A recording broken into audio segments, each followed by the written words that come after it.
Simple solid. Bad boy, tell him. Solid records. Like baddest ever. Chimboti Cindy Mboshaura. Call me Sonics. Oyo. On Sky Records. Ndakangotarisa kubva kukona ndichiona varume obho vachikutsonya ndabvunza mukaranga here kana muchena ndambofunga kuti ipenani but pandamira ndichiona kastep ndichifunga zvimwe kuti kurasika mepu ndafunga ndave kuchina kana kuLondon but ndazonzwa ilocation asi haiwa makapenga mai daima ndipamukana ndimbokunzwai ndongoda short conversation yese yatorwa attention nemwi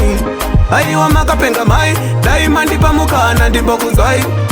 ndongoda short conversation yese yapera attention nemi hello girl can you call me Sonics before time timboita matoxi kozi pano ndikakusiya pano ndingakubirwa ndozoona kunge pane njodzi ndati ndikubatisise kunge mudzimu ndingakuona wava kuko wakanda mpinyu kozi handisi ndega ini ndikukuona iwe vanokuketa kusvika dhuli vadzimu haiwa makapenga mai daima ndipamukana ndimbokunzwai ndongoda short conversation yese yatorwa attention nemwi haiwa makapenga mai daima ndipamukana ndimbokunzwai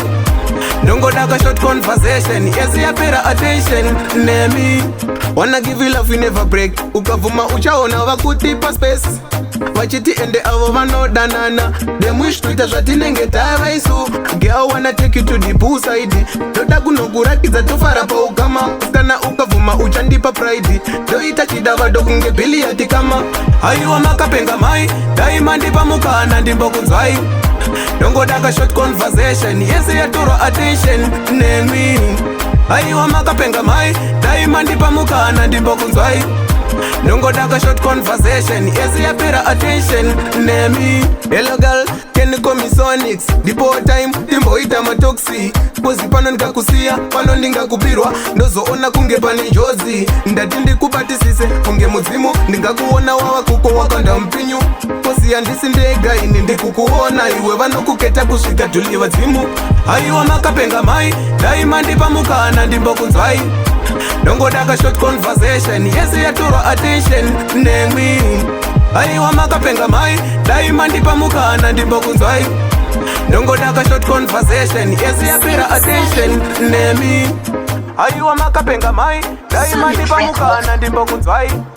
ndongoda short conversation yese yatorwa attention nemwi